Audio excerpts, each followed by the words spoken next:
Good morning, beta. Today I am going to teach you lesson number 4 of history, 9th class, Forest Society and Colonialism. Forest society बेटा बोलते हैं जो society, जो समाज हमारा जंगलों में रहता है. एंड क्लोनलिज्म की मैंने ये डेफिनेशन हाथ से लिखी हुई है नीचे. When a strong country occupies a week country and exploit it's natural resources, economic resources.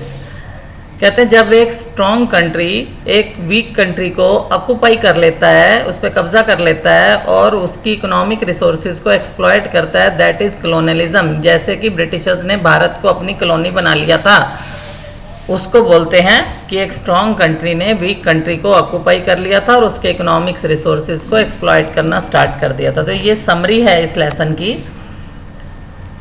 तो इसमें बेटा टोटल 51 पॉइंट्स हैं और इसकी शायद 3 वीडियोस बन जाएंगी आपकी. तो forest are one of the most important resources available on the earth. जो फॉरेस्ट हैं बेटा ये हमारे नेचुरल रिसोर्सेज हैं, ये अर्थ पर हमारे बहुत इंपॉर्टेंट रिसोर्सेज हैं. There are many things we derive from the forest.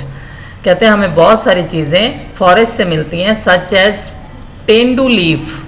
Tendu leaf से बीड़ी बनती है बेटा, फॉर बीड़ी के आसपास एक सूखा सा पत्ता होता है ना, जिसमें आपने देखा होगा गांव वाले लोग भी पीते हैं बीड़ी.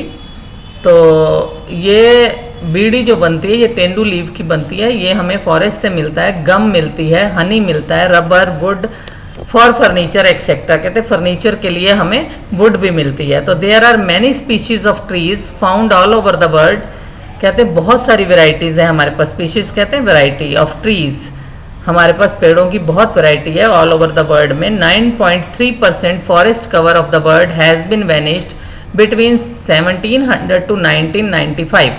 कहते हैं कि 1700 से 1995 तक हमारा जो 9.3% फॉरेस्ट कवर था वो ख़त्म हो चुका है. यानी उस जगह पर कुछ ना कुछ बिल्डिंग बन गई है या कुछ और बना लिया गया, तो वो ख़त्म हो गया है. The disappearance of the forest, कहते हैं ये ख़त्म होना फॉरेस्ट का, डिसअपियर हो जाना.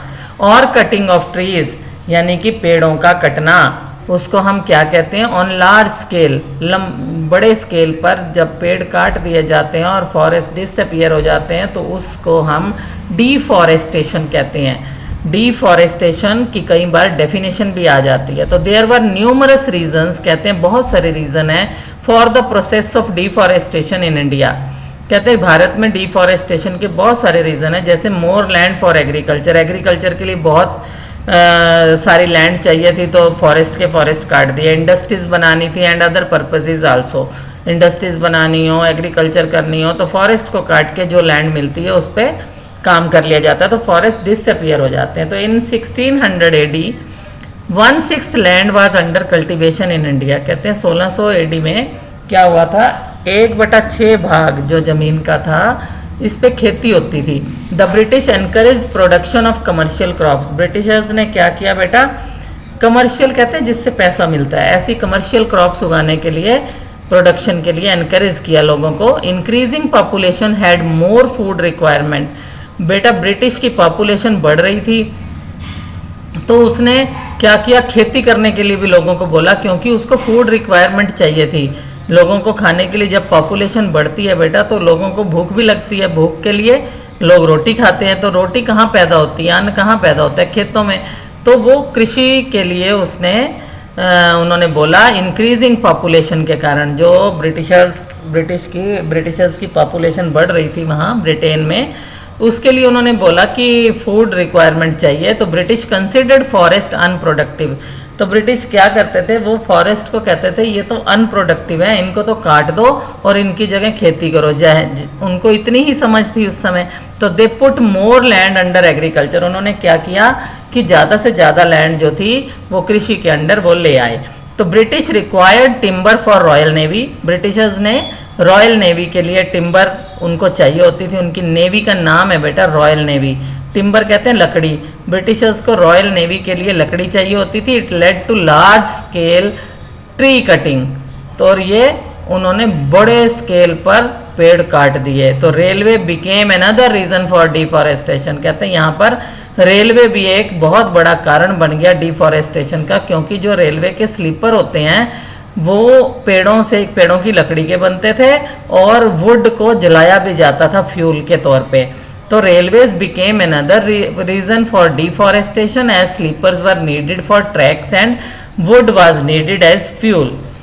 बाय 1760 to 2000 बाय नहीं है, 1760 to 2000 sleepers were required for each mile of railway track. कहते हैं अगर 1 मील तक आपको लंबा ट्रैक बिछाना है, 1 मील तक अगर लंबा ट्रैक बिछाना है तो उसके लिए 1760 से 2000 स्लीपर तक की जरूरत पड़ती थी। तो बाय 1850s 1850 तक बेटा 35,000 trees were annually cut in Madras presidency. कहते हैं केवल मद्रास प्रेसिडेंसी में ही सालाना जो पेड़ थे वो 35,000 पेड़ काट दिए जाते थे। इन 1946 7,65,000 kilometre railway track had been laid down. और 1946 में बेटा 7,65,000 किलोमीटर रेलवे ट्रैक जो थी ये बिछाई गई। पहली रेलवे लाइन जो थी ये बेटा first railway started between Bombay to Thane in 1853। पहली जो रेलवे लाइन थी ये बॉम्बे से थाने तक 1853 में ही बिछा दी गई थी, यानी कि बना दी गई थी, शुरू कर दी गई थी। तो ये आपको मैंने आज 16 पॉइंट इस वीडियो में पढ़ाए हैं। उसके बाद बेटा मैं नेक्स्ट वीडियो में आपसे शेयर करूँगी दूसरे पॉइंट्स। Thank you.